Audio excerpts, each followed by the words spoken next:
Salut tout le monde, c'est Roswell. Et ben, ça faisait quelques jours que j'avais pas fait de vidéo, donc me revoilà. Du coup, ça risque d'être un petit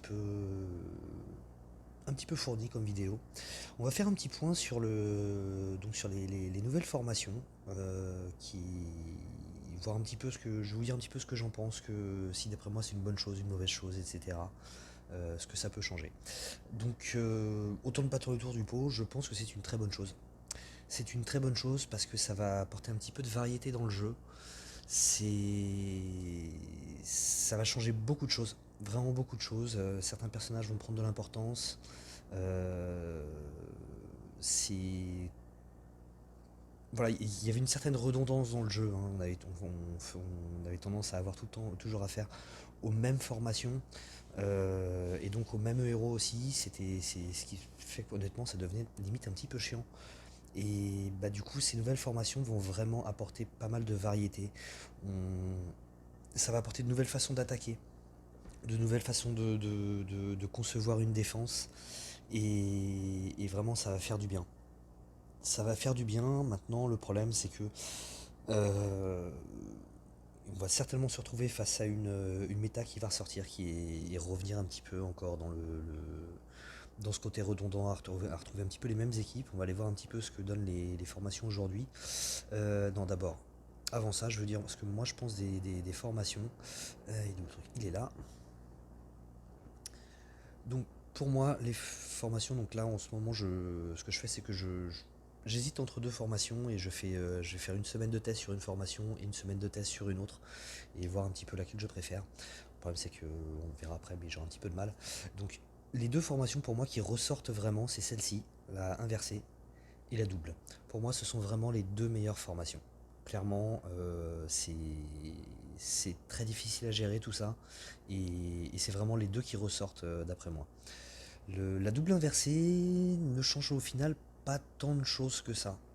Une fois que vous vous êtes débarrassé du tank, vous vous retrouvez exactement avec donc le tank, la position 3, hein, vous vous retrouvez exactement avec la même chose qu'avant. La seule différence, ça va être pour les personnages qui ont une incidence sur 3 de leurs alliés, qui du coup auront une incidence sur tout le monde. Mais sinon, ça va pas changer grand chose au niveau de l'attaque. Vous vous débarrassez du tank et ce sera exactement pareil qu'avant. Vous avez la petite colonne du centre pour pouvoir ghoster, et voilà. C'est un petit peu plus difficile à ce niveau-là, justement, pouvoir ghoster, parce que après c'est plus difficile d'attaquer les positions 2 et 4. Donc vous aurez des trous qui seront peut-être un petit peu moins larges, mais sinon voilà, ça changera pas énormément grand-chose. Donc vraiment les deux pour moi qui ressortent du lot, c'est celle-ci et celle-ci. Celle-ci parce que bah, tout simplement vous avez deux tanks dont vous devez vous débarrasser le plus rapidement possible, et après vous pouvez toujours pas ghoster. Vous pouvez pas toujours pas ghoster. Donc en fait, ces nouvelles formations vont vous pousser non pas à faire comme avant avec la standard, vous vous occupiez du centre et ensuite d'un flanc. Voilà, vous partiez du centre pour ensuite élargir vers l'extérieur. Là, ça va être l'inverse. Va falloir aussi bien en inversé qu'en double, va falloir s'occuper d'un côté d'abord, et ensuite, voilà, vous partez d'un côté, puis vous passez au centre et de l'autre côté, pour pouvoir vraiment avoir la place pour ghoster. En gros, les stratégies qui sont pour moi ressorties en attaque, c'était ça, quoi. Avant, c'était vraiment je tape le centre, puis les flancs, et ensuite je peux ghoster, je me débarrasse facilement des ailiers. Là, ça va être un petit peu différent. Il y aura beaucoup trop de travail à faire au centre pour pouvoir s'occuper de ça d'abord, donc il va d'abord falloir s'occuper d'un côté. Ce que ça donne en concret, on va dire, par rapport à mes défenses, j'ai plusieurs défenses. Déjà, en plus, j'ai changé pas mal de choses, hein. J'ai enlevé Telluria de mes défenses. J'avais envie d'un héros rapide à sa place. Bon, une fois que j'ai mis Alfric, qui est très lente, mais voilà, Alfric a quand même un impact bien plus important que Telluria au final. Si elle déclenche, c'est bien pire que si Telluria le déclenche, quoi. Donc là, ma défense actuelle, c'est ça. Encore une fois, c'est du test, hein. Je sais pas encore si c'est ces héros-là que je vais utiliser. Je sais pas si c'est sur cette formation-là que je vais m'arrêter. En gros, donc là, on est en inversé. Donc j'ai monté Cadilène. Cadilène qui est pas très tanky encore. Elle a une bonne défense, mais au niveau des PV, c'est pas encore ça. Par contre, elle a une bonne attaque. Mais tout simplement parce que c'est pas cette version là de Cadillac que je vais utiliser. Au final, ce sera celle-là, mais je l'ai pas encore fini. Où là, ce sera assez tanky sans non plus délaisser totalement l'attaque. Et donc là, on sera quand même plutôt pas mal. Voilà, j'ai Odin qui peut permettre d'augmenter la vitesse de mana. Donc pour Alfric, ça sera très bien. Je vais me donner un maximum d'emblèmes. Enfin, maximum. Sur ce que je peux se donner pour l'instant avec les ressources que j'avais. J'ai enlevé les emblèmes de Sartana.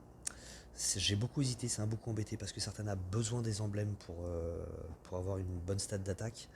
Et par rapport au titan, j'avais besoin de ça.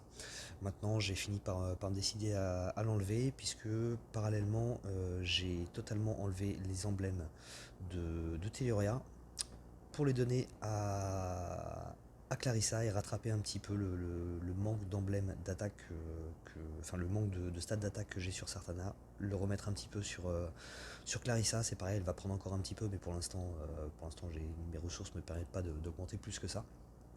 Mais ça va venir. Donc voilà, c'était la petite parenthèse.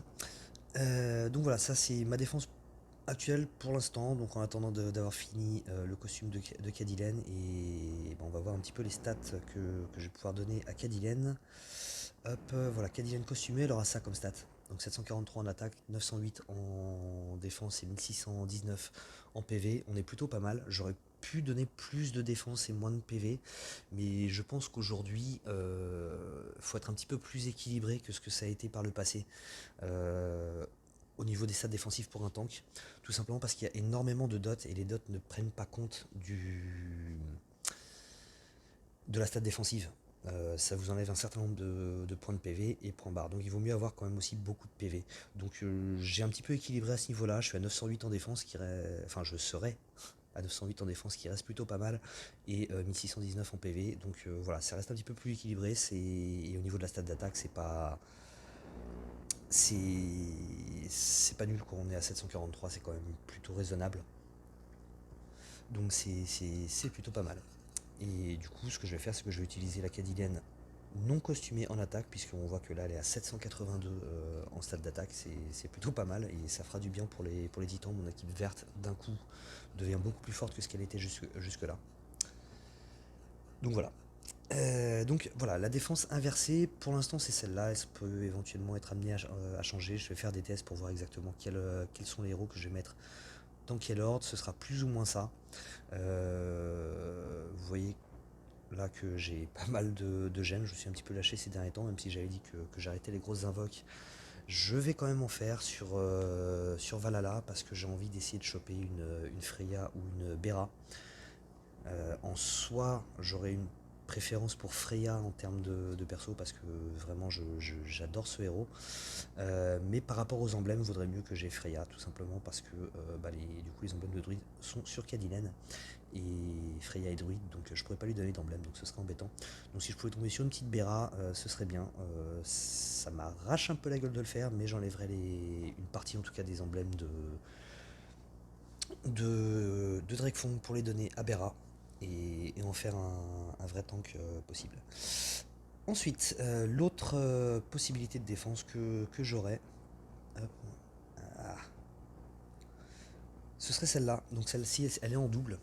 J'ai un petit peu de mal à l'essayer pour l'instant, parce que tout simplement j'ai Sif qui n'est pas assez emblémé, et je peux pas encore me permettre de retirer les emblèmes de Marjana, ce qui sera fait dès que j'aurai terminé Gefion. Ça a pu énormément tarder, hein. D'ici 1 à 2 mois j'aurai terminé Gefion, et je pourrais lui donner les emblèmes à Sif. Et là je pense que ça pourrait être vraiment sympa, parce que donc j'aurai une Alfric voilà, c'est Alfric, hein, on la présente plus. Elle est bien tanky, elle fera très mal. Elle a un impact absolument énorme. J'aurai une Cadillac qui sera terminée d'ici là, et je pourrai donner des stats vraiment suffisamment raisonnables pour. Voilà. Donc là justement, vous voyez, je parlais des essais. Ah, sors de là! Voilà. Je pourrais donner des emblèmes suffisants à Sif pour faire office de tank. Et là, elle sera bien. Et clairement, elle fera très mal. Cette défense-là, Sif en tank dans la formation double est en train vraiment de squatter les défenses du top 100. Elle devient extrêmement forte en améliorant la génération de mana, en renvoyant les dégâts, en protégeant en plus en diminuant les dégâts reçus de 50%. Donc ça sera très fort. Je mettrai ça avec juste Gefion à la place de Marjana. Et je pense que ça pourra donner quelque chose de vraiment sympathique. Donc voilà, ça c'est par rapport à ma défense. Euh, c'est ce que je vais tenter moi. Et ensuite, vous voyez qu'on va voir qu'il y a quand même de nouvelles méta qui viennent. Vous allez voir que c'est beaucoup plus varié en fait ce qu'on va trouver dans les défenses du top 100 au niveau des héros qui seront présents. Donc là, il y a une défense inversée. Enfin, plus varié au niveau des. Ça reste quand même les mêmes héros, mais les problématiques ne sont plus vraiment les mêmes. Donc là on est en inversé avec une Bera et une Freya sur les côtés. C'est ce qu'il y a d'un peu original et d'assez bizarre en fait avec cette formation, c'est qu'au final les tanks maintenant se retrouvent sur les côtés. C'est pas facile à gérer. Là on est sur de l'inversé encore. Donc vous voyez on a un tank vert et un tank rouge au final qui sont sur les côtés. C'est plutôt pas mal. Petite parenthèse d'ailleurs sur la défense que j'ai mise, tout simplement j'ai pas mis le chevalier noir tout simplement parce que d'après moi il se marie très très mal avec Sif. On va aller revoir ça vite fait. Hop. Alors, elle est où? Elle est là. Voilà, à la base j'avais mis ça comme ça. Hop, c'est ce que j'avais en tête à la base. Donc avec une certaine qui était bien plus forte que ça elle était emblémée à 20. À 19. Sauf que d'après moi, je pense que ça va très très mal se marier avec Sif, Chevalier Noir. Tout simplement parce que, déjà, lorsque Sif et Chevalier Noir seront actifs, euh, un héros qui est censé taper tout le monde, par exemple, ne tapera que Chevalier Noir. Donc il se fera mal, mais il ne va pas se suicider. Ce qui se passerait s'il tapait tout le monde. Avec Sif à cet endroit-là, tout le monde enverra les dégâts et un héros qui tape tout le monde se suicide clairement. Il n'y a pas photo, c'est un suicide direct. Là, ce ne sera pas le cas avec Chevalier Noir, puisqu'il va, du coup, ce héros-là ne tapera que sur lui. Et en plus, là, j'en suis pas sûr, mais c'est un doute. Dites-moi si vous avez la réponse. J'ai essayé de faire quelques tests, ça n'a pas été concluant, parce que, comme par hasard, en fait, j'ai été tapé avec une Liana, ce qui fait qu'elle a esquivé la réduction des dégâts à 1%, je pense. Et en tout cas, à chaque fois qu'il a été tapé Chevalier Noir, alors qu'il était sous l'influence de Sif, il n'a pas réduit à 1%. Mais je pense que quand les deux sont actifs, si on tape Chevalier Noir et qu'il réduit les dégâts à 1%, je pense qu'il ne. À 1 point de dégâts, je veux dire, je pense qu'il ne renverra qu'un seul point de dégâts. J'en suis pas sûr. Dites-moi si vous avez la réponse dans les commentaires, je serais curieux de le savoir. Mais voilà, je pense que c'est comme ça que ça se passe et du coup, ce serait vraiment, vraiment pas une bonne chose de les mettre ensemble. Donc on pourrait voir ça comme ça, alors soit comme ça, soit aussi, après tout, comme ça, puisque j'ai redonné aussi des emblèmes à Clarissa, pour récupérer tout simplement un peu de stats de dégâts que je perdais sur Certana, pour les remettre sur Clarissa, pour les titans. Voilà, c'était la petite parenthèse. Donc on va retourner voir un petit peu les différentes défenses dans le top 100, pour voir un petit peu ce qui se passe. Donc on a inversé, inversé, inversé. Ouais, c'est vraiment la formation qui ressort le plus et je le comprends complètement. C'est personnellement en attaque, c'est celle contre laquelle j'ai le plus de mal. On est encore sur du inversé, mais vous voyez que c'est quand même beaucoup plus varié hein, que ce qu'il y avait il n'y a pas très longtemps. Là, on est sur du double. Ouais, c'est original. Moi, j'aurais plutôt inversé avec la même défense. J'aurais mis Odin à la place de Mani, Mani à la place de faiseur de tombe et faiseur de tombe donc tout à droite à la place d'Odin. Euh, voilà, bon, après c'est un avis tout simplement parce que du coup Mani, s'il est chargé quand il va se déclencher, il va donner un debuff de défense. Je préfère qu'il donne ça avant que les autres déclenchent, si tout le monde est en partant du principe que tout le monde est chargé. Je pense que c'est plus effectif, enfin mieux comme ça quoi. En plus, du coup, là en mettant Odin à la place de Manning ici, tout simplement ça va dissuader d'attaquer en jaune et donc ça laissera un petit peu de tuiles jaunes sur le board. Hop, là on est sur du double, donc vous voyez avec une sif en position centrale, en position 3, qui devient vraiment très très forte avec les deux horreurs du moment qui sont Freya et Bera. On retourne sur de l'inversé. Cadillac costumé qui a vraiment vraiment bénéficié de la chute, j'ai envie de dire, de la méta GTV, hein, Gravemaker, Telluria et Vela. Parce qu'on la voit vraiment de plus en plus quoi. On la voit vraiment très très souvent, c'est vraiment devenu un super héros quoi.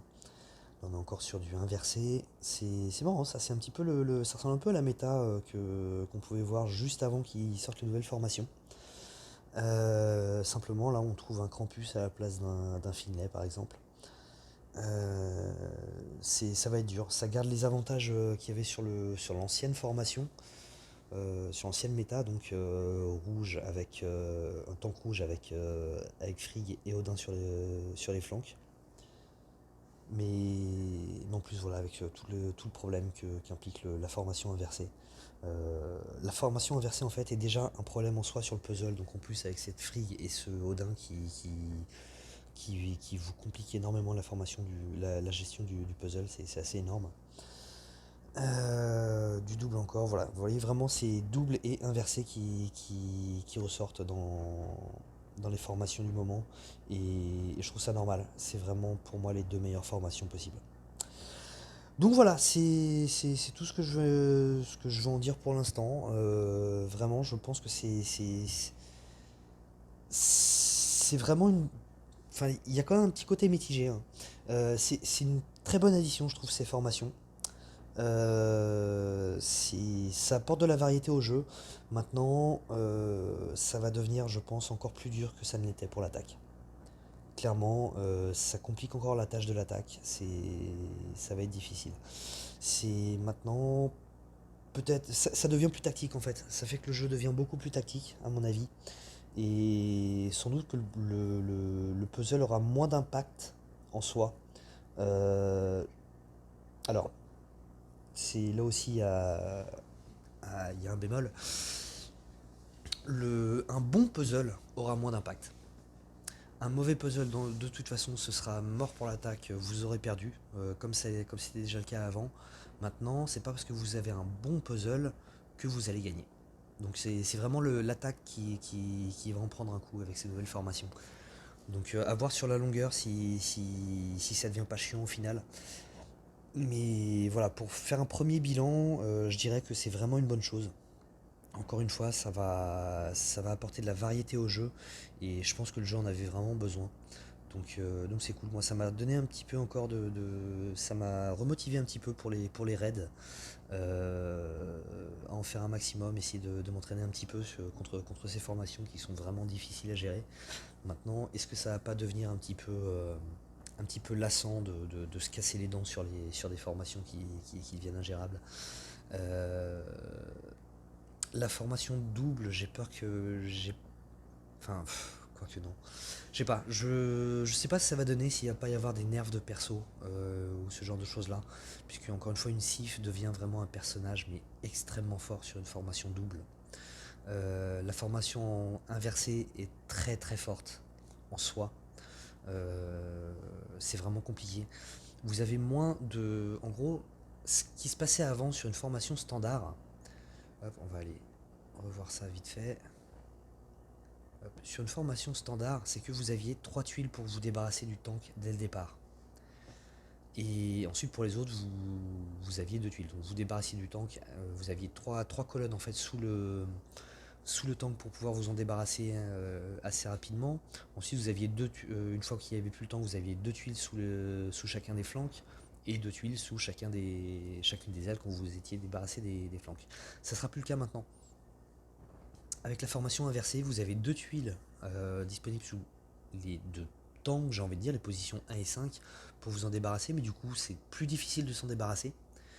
Et puis ce sera pareil après pour les 2 flancs, les positions 2 et 4. Quand vous vous serez enfin débarrassé des 1 et 5, vous aurez que deux colonnes sous les 2 et 4. Et enfin, quand vous aurez réussi à vous débarrasser de tout ça, là vous aurez 3 colonnes pour vous débarrasser du 3. Mais ça arrive beaucoup plus tard. Euh, Honnêtement, voilà, mine de rien, suivant le héros qu'il peut y avoir au centre et l'état dans lequel vous êtes quand vous en arrivez au moment où où vous vous êtes débarrassé des positions 1, 2, 4 et 5, du coup c'est plus forcément gagné. Même si vous avez de la place sur les côtés, mine de rien, avoir un personnage au centre avec 3 colonnes en dessous de lui, ça fait que vous allez quand même le toucher, qu'il va quand même avoir des chances de charger sa mana, et du coup qui peut encore renverser le raid, quoi. Donc dans ce genre de formation là, un Odin sera très fort, et tous les personnages qui frappent vraiment tout le monde, quoi, seront vraiment très forts. Et du coup ça va vraiment devenir un casse-tête. La formation double, donc vous avez toujours cette sif qui va faire très mal. Encore une fois, vous avez beaucoup de boulot avant de pouvoir commencer à ghoster, hein. Il faut que vous vous débarrassiez, alors soit des positions 4 et 5 ou 1 et 2 pour pouvoir commencer à ghoster, mais vous n'avez pas non plus énormément de place, parce que vous avez quand même encore beaucoup de monde au centre qui peut prendre des tuiles et se charger. Vous avez les 3 et 4, ou les 2 et 3, sur le côté par lequel vous avez commencé. Et si vous cherchez à vous débarrasser d'abord des tanks, vous pourrez toujours pas ghoster. Donc, si vous vous débarrassez d'abord des 2 et 4, vous aurez toujours la 3 qui va prendre des tuiles, et il n'y a pas de place entre les 3 et 5 pour pouvoir ghoster. Donc ça sera vraiment très difficile à gérer. Euh, à voir sur la longueur, on refera peut-être un bilan plus tard.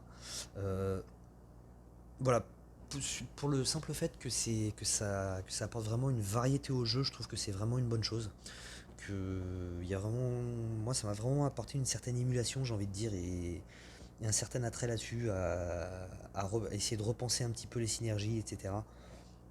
C'est quelque chose que j'aime vraiment bien dans le jeu. Donc pour moi, vraiment, j'ai trouvé que c'était une très bonne chose. Maintenant, je sais pas si ça va pas être un petit peu lassant par rapport à l'attaque, parce que c'est franchement pas facile. C'est franchement pas facile. Donc voilà, c'est tout pour moi. Et puis bah, j'espère que ça vous aura plu. Et puis je vous dis à la prochaine. Allez, ciao.